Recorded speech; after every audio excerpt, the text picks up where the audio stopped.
যে সবকিছু জানে সে তোমার সঙ্গে থাকবে না, যে কিছু জানে সে তোমার সঙ্গে থাকবে কিছুদিন। বাস্তব জীবনের অভিজ্ঞতা দিয়ে উক্তিগুলো তুলে ধরি। আপনি এর যুক্তি বুঝতে পারেন কি পারেন না তার খবরও পাই কমেন্টের মাধ্যমে। তবে এই মাধ্যমে এটাই জানাতে চাই যে সবকিছু জানে সে তোমার সঙ্গে থাকবে না, যে কিছু জানে সে তোমার সঙ্গে থাকবে কিছুদিন। অপূর্ব রায় ফিলোসফি অনেকের ভাবনা চিন্তায় প্রবেশ করেছিল, তাদের সমস্যা দূর হয়েছিল, সে জেনেছিল হতে পারে সব কিছু, তারপরে আর সে আমার বা আমাদের সঙ্গে থাকেনি, তাতে আমার বা আমাদের কোনো অসুবিধা নেই ভেবে এইরূপ সুবিধা অ্যাক্টিভ হচ্ছে যে সে হয়তো ভালো আছে এই সুন্দর পৃথিবীর বুকে। আপনিও থাকবেন কিছুদিন, আপনার সমস্যা দূর হলে আপনিও হারিয়ে যাবেন, কারণ আপনিও সব কিছু জেনে যাবেন। এই সব কিছু জানার মধ্যে এক গভীর অর্থ আছে, যে অর্থ আপনি বুঝতে সক্ষম হচ্ছেন কিনা আমি জানি না। তবে এই মুহূর্তে কি প্রশ্ন আছে আমার কাছে তাও আমি জানি না। তবে এই মাধ্যমে এই বিষয়টা জানাতে চাই যে ধন্যবাদ মানসিক ভারসাম্যহীন, গৃহহীন, অসহায় মানুষদের সাহায্য করার জন্য। পরবর্তী সাহায্যের ডেট আপডেট হয়েছে, চাইলে আপনিও 1 টাকা ডোনেশন দিয়ে সাহায্য করতেই পারেন। দেখি এই মুহূর্তে কোনরূপ প্রশ্ন এই মুহূর্তে গুলিয়ে যায়, কারণ সারাদিন বেরিয়েছিলাম, তারপরে এসে এপিসোড শ্যুট করছি, তাই গুলিয়ে যাচ্ছে। যাই হোক, না গুলিয়ে, নমস্কার, সালাম, আদাব, হাই, হ্যালো, আমি Apurba Roy. Welcome to Apurba Roy philosophy. আমার বিশ্বাস আপনি ভেতর থেকে সুস্থ আছেন এই সুন্দর মায়াবী পৃথিবীর বুকে। দেখি কোনরূপ সুন্দর প্রশ্ন এই মুহূর্তে আমার কাছে আছে। হাই দাদা, হাই, হ্যালো, আমি অরিন্দম ঘোষ বলছি বীরভূম থেকে। ওকে, ওয়েলকাম। আপনাকে আপনার ভিডিও দেখে আমার খুব ভালো লেগেছে, আর যেন মনে হচ্ছে মনের সব সমস্যাগুলো আপনাকে জানাতে। আমার প্রশ্ন হলো, আমার বয়স এখন 20 বছর, তো এই সময় কোন পথে হাঁটলে জীবনে সাকসেস পাওয়া যাবে? কিছু ডিসিশন নিতে পারছি না, এই বিষয়ে যদি কিছু বলেন প্লিজ দাদা। দাদা please. Okay, Arindam Ghosh from Birbhum, বয়স 20 বছর বয়সে আমাদের ভাবনা চিন্তার যত্ন নিতে হয়।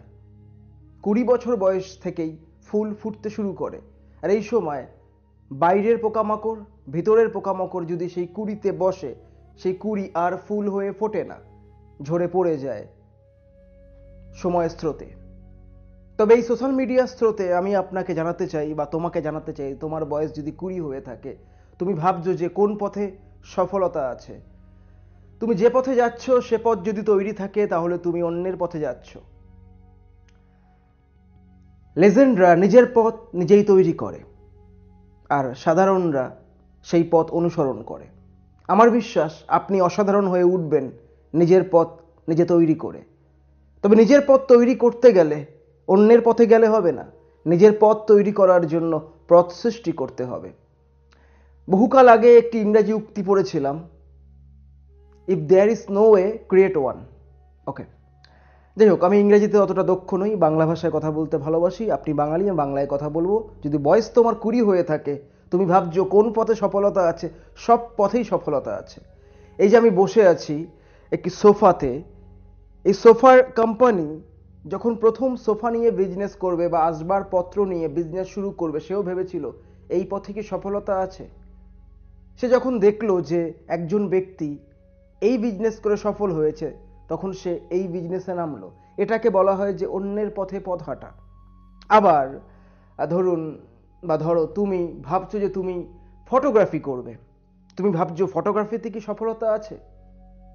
তোমার কাছে দুটো উদাহরণ থাকতে পারে, একজন যে ফটোগ্রাফি করে জীবনে কিছু করতে পারেনি, সেটা তার ভুলের জন্য, তার প্ল্যানিংয়ের অভাবের জন্য, তার ডেডিকেশনের দুর্বলতার জন্য। আরও একজন ব্যক্তি ফটোগ্রাফি করে, গাড়ি বাড়ি করে একদম সুন্দর জীবন যাপন করছে। কিন্তু সফলতা কোন পথে আছে?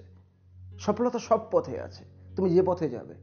তুমি কুয়োর পথে গেলে সে পথেও সফলতা আছে, তুমি যদি নদীর পথে যাও সে পথেও সফলতা আছে, তুমি যদি মরুভূমির পথে যাও সে পথেও সফলতা আছে। তবে পথটা যেন তোমার হয়। আমি যখন 18 বছর বয়স থেকে কাজ করতে শুরু করেছিলাম, প্রথমে আমি টি শার্ট ডিজাইনিংয়ের কাজ করতাম। এখন একটি শার্ট পরে আছি, ভিতরে সম্ভবত টি শার্ট আছে বাট কোনো ডিজাইন নেই।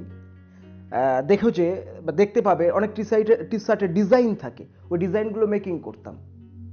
এই সময় আমার কাজের দরকার ছিল, আমার মা অসুস্থ ছিল, আমার বাবার সে অর্থে কাজ ছিল না। সংসারকে সামলানোর জন্য আমি স্কুল জীবন শেষ করে আমি কাজে ঢুকে গিয়েছিলাম, কিন্তু ওই কাজ আমার ভালো লাগতো না। তারপরে আমি ক্যাটারিং শুরু করলাম, সেটাও ভালো লাগছে না, কারণ কোনোটাই আমার কাজ নয়, কোনোটাই আমার পথ নয় যে পথে আমি শান্তি পাবো। তারপরে সেলসম্যানের কাজ করেছি, ছোট হাতি করে মাল ডেলিভারি করেছি, টেলিকলিংয়ের কাজ করেছি, বিবিধ কাজ করেছি, কিন্তু কোনো কাজে শান্তি পাইনি, কোনো কাজে আনন্দ পাইনি। আর যে কাজে আনন্দ পাইনি, শান্তি পাচ্ছি না, সে কাজে তো সফলতা আসবেই না। তাই আমি সমস্ত কিছু ছেড়ে ক্রিয়েটিভ ওয়ার্ল্ডে প্রবেশ করলাম, এই মিডিয়াতে। এখনো আপনি আমাকে মিডিয়ার মাধ্যমে দেখছেন। তাই আমি এটাই বলবো যে আমার এটাই পথ ছিল, যে আমার এটাই ইচ্ছে ছিল যে আমি আমার জন্য কিছু করব, যে কাজটা করে আমি শান্তি পাবো, যে কাজটার মাধ্যমে কিছু মানুষ জানতে পারবে, কিছু মানুষ আনন্দ পাবে, কিছু মানুষ ভিতর থেকে সুস্থ থাকতে পারবে। আর এই কাজটাকে খুঁজতে গিয়ে আমি বিবিধ কাজ করেছি, কমেডিও করেছি, অভিনয়ও করেছি। তবে এখন যে কাজটা করছি, সত্যি কথা বলছি, আপনি শান্তি পাচ্ছেন কি আমি জানি না, তবে আমি শান্তি পাচ্ছি একদম ভিতর থেকে। তবে অরিন্দম ঘোষ ফ্রম বীরভূম, তোমাকে এটাই বলবো যে একবার নিজের ঘরের কোণে বসে, বাড়িতে ছাদ থাকলে ছাদের কোণে গিয়ে দাঁড়িয়ে, বা কোনো নির্জন জায়গাতে, আবার যদি কোনো জায়গা না পাও, আমার প্রিয় জায়গা, অন্যতম শান্তির জায়গা, শুনে ডিসলাইক দিতে পারেন, বাথরুম। কারণ different type of creative idea আমার ব্যক্তিগতভাবে বাথরুম থেকে সৃষ্টি হয়। কিছু মনে করবেন না, সকালবেলা যে উক্তিগুলো আপলোড করি সেগুলো সৃষ্টির স্থল বাথরুম। উক্তিগুলোতে গন্ধ থাকে না সে অর্থে, তবে উক্তিগুলো আপনাদের ভালো লাগছে, মন্দ লাগছে না। তবে যে কোনো জায়গায়, যে জায়গাটা তোমার কাছে কমফোর্টেবল, তোমার কাছে মনে হতে পারে শান্তিপ্রিয় জায়গা, সেই জায়গায় বসে একবার নয় বারংবার নিজের সাথে কথা বলো যে তুমি কি হতে চাও, তোমার কি ইচ্ছে আছে, তোমার কোন বিষয়ে শখ আছে, তোমার কোন বিষয়ে নেশা আছে, আর সেই বিষয়কে সময়ের হাত ধরে পেশাতে রূপান্তরিত করো। তাহলে দেখবে যে তুমি সফলতার পথে এগোতে পারছো। কারণ বেশিরভাগ বাঙালি ছেলেমেয়েরা নিজের স্বপ্নকে বর্জন করে সফলতা অর্জনের জন্য অন্যের স্বপ্নকে অলিঙ্গন করে। এটা করতে যেও না। সফলতা সব পথে আছে, তুমি তোমার পথ খুঁজে বার করো। আর এই চলার পথে পথ বদলাও, তবে শপথ নয়। আমি অপূর্ব রায় ফিলোসফি নিয়ে এগোচ্ছি। এগোতে এগোতে আমার মনে হচ্ছে যে এইরূপ ভিডিও পাবলিক অ্যাকসেপ্ট করছে না। আমি ভিডিও একই রেখে, মানে আমার মোটো এক রেখে, আমি জাস্ট পথটাকে বদলে দিলাম।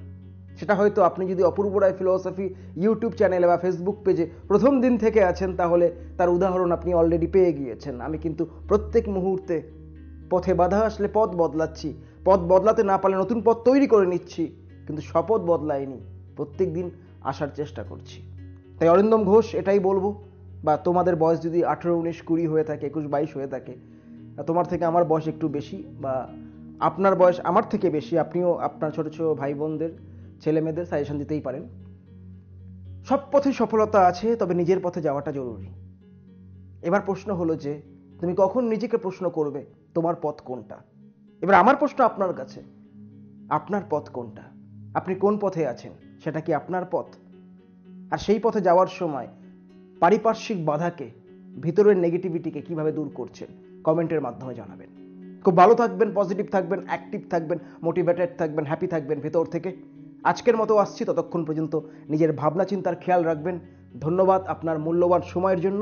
ধন্যবাদ মানসিক ভারসাম্যহীন, গৃহহীন, অসহায় মানুষদের সহযোগিতা করার জন্য।